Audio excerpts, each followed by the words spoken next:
Hola a todos, soy Ariana. Hola mi gente, soy Natalia. Queremos darles la bienvenida a un nuevo episodio de Aprendiendo Lingüística. En este video vamos a hablar de una disciplina de la lingüística muy bonita, llamada lingüística folk o lingüística popular. Vamos a ver su nacimiento, algunos de sus conceptos fundamentales y recurrentes y les vamos a presentar un ejemplo de análisis recurriendo a algo denominado bolómetro. Arrancamos.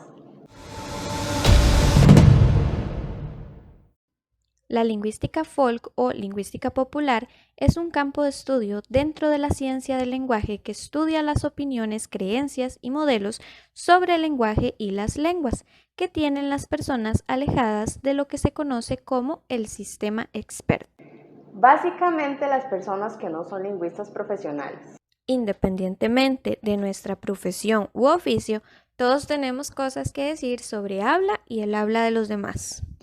La primera aproximación sistemática a este campo de estudio es el trabajo de Henry Honeywell de 1964, intitulado A Proposal for the Study of Folk Linguistics, una presentación hecha en la Sociolinguistics Conference de la Universidad de California, y que luego se publicó como parte del libro Sociolinguistics, editado por William Bright en 1966.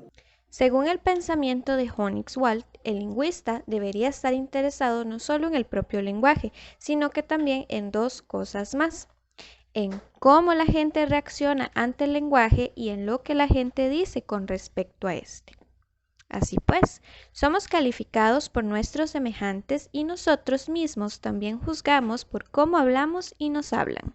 Si todo esto que decimos les parece conocido, es porque la lingüística folk está fuertemente relacionada con las políticas lingüísticas. Vayan a repasar el video. Pero ¿cómo contrastan entre sí el sistema experto y la lingüística folk? En primer lugar, vamos a presentar la visión del lingüista profesional. Como pueden ver en la primera figura de la pantalla, para un lingüista, las hablas individuales se agrupan en variedades o normas, principalmente geográficas, las que a su vez crean un sistema mayor, que es el que conocemos por lengua. Las flechas que apuntan hacia arriba indican que es un proceso que parte de lo particular y llega a un todo más general y más abstracto. En la segunda figura podemos ver, según lo explica Dennis Preston, que para una teoría lingüística folk existe una noción de lenguaje y lengua fuera del individuo, que sirve de modelo para lo que se considera como hablar bien. También el esquema de Preston tiene flechas, pero de arriba hacia abajo, lo que indica que el lenguaje ordinario y lo que es calificado como dialecto o error se derivan de este modelo de lenguaje idealizado y hasta inalcanzable. En vista de que para la perspectiva folk existe un modelo de lenguaje que debe ser seguido, su visión del lenguaje cae en el prescriptivismo. Y exista o no una academia de la lengua, también habrá un grupo de expertos en ese modelo de lengua. Esto tiene como consecuencia que existan hablas con más prestigio que otras, prestigio frecuentemente relacionado con las clases o centros hegemónicos. Además del prescriptivismo, también es frecuente el uso de estereotipos lingüísticos asociados a variedades dialectales y sociales. Tres de los conceptos más recurrentes dentro de los estudios de la lingüística folk son el de ideologías, las percepciones y las actitudes lingüísticas. En general, una ideología es un conjunto organizado de creencias que es compartido en una sociedad o un grupo particular, cuyo propósito es dar coherencia y controlar y dar organización a los valores y conductas del grupo.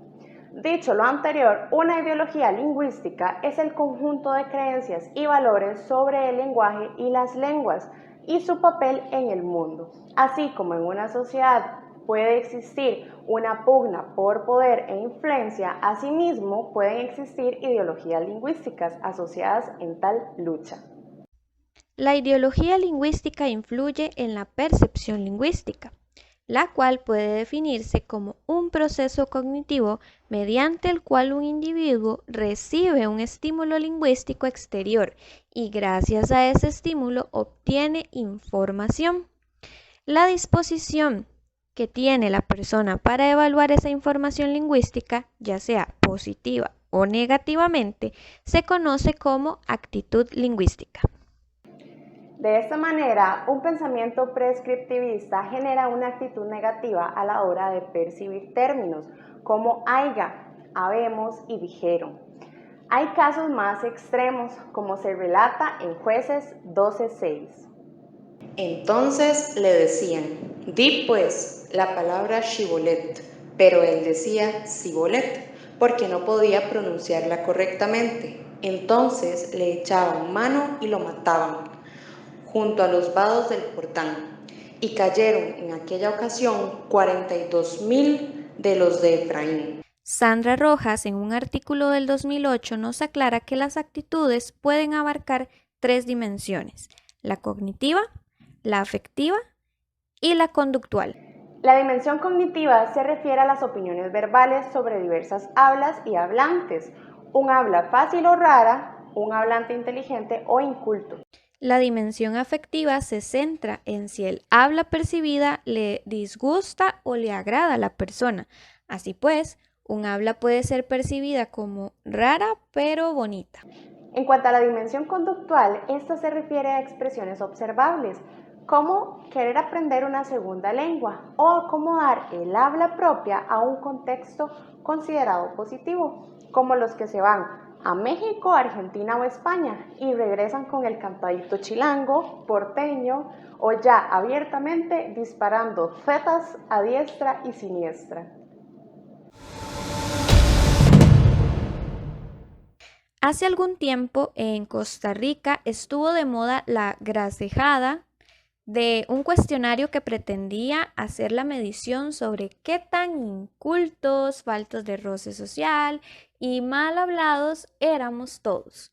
A ese cuestionario se le llama polómetro, pues en Costa Rica la palabra polo designa lo que se conoce en otros países hispanohablantes como grasa, naco, garrulo o racatac. Cada respuesta positiva sumaba uno o varios puntos y la suma total indicaba el grado de polidad que nos correspondía.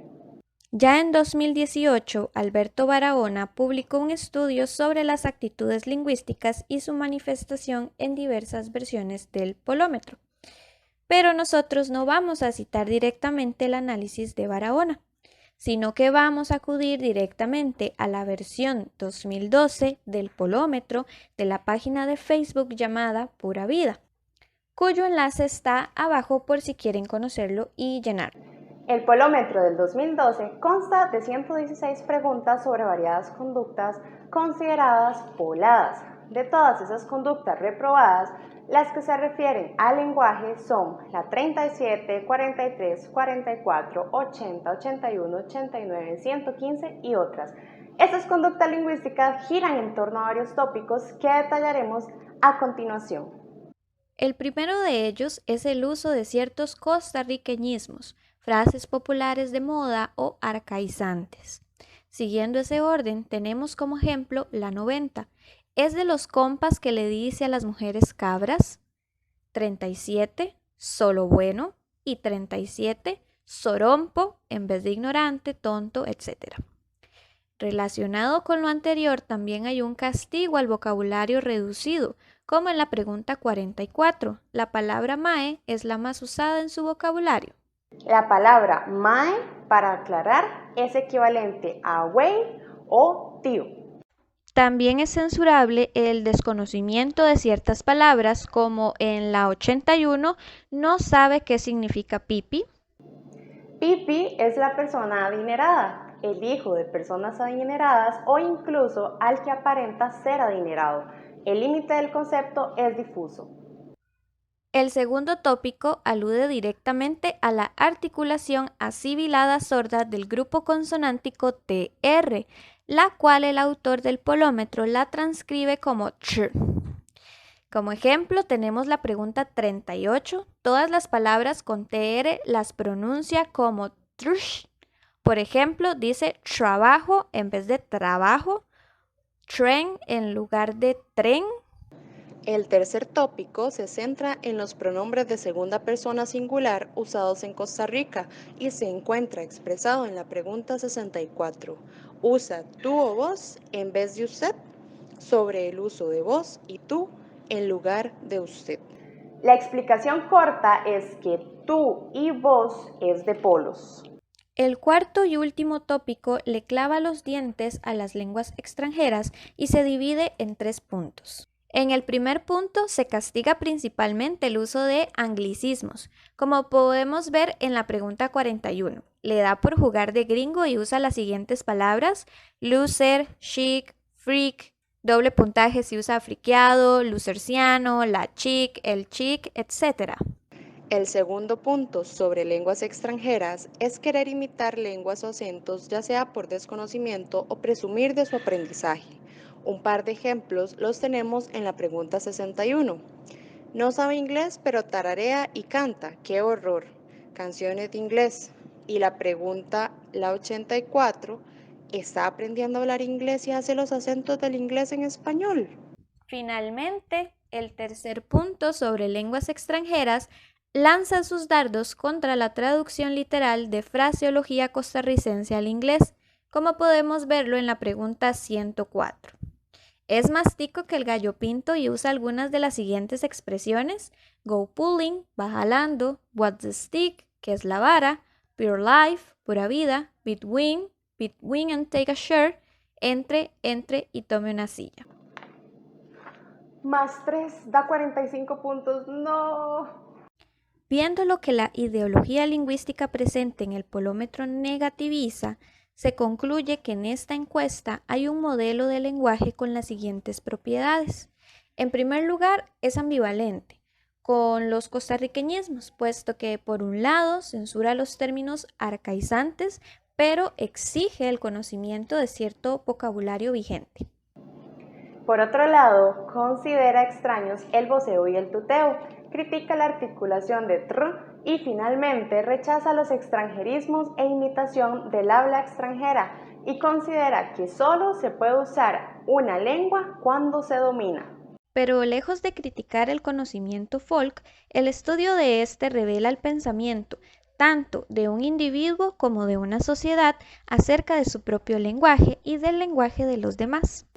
Ayuda a entender determinadas políticas lingüísticas, el tipo de habla que se espera de ciertos grupos sociales y cómo percibe la gente cosas como la división dialectal de su país, etc. Así que es un campo muy rico. Esperamos que les haya parecido interesante el tema de hoy. Dejen sus preguntas y aportes en la caja de comentarios.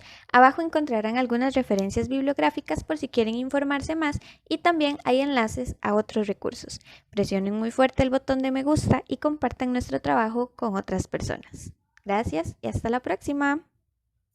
Nos pueden encontrar también en Facebook, el enlace está en la descripción. Hasta la próxima y recuerden que el lenguaje vivo está en la calle.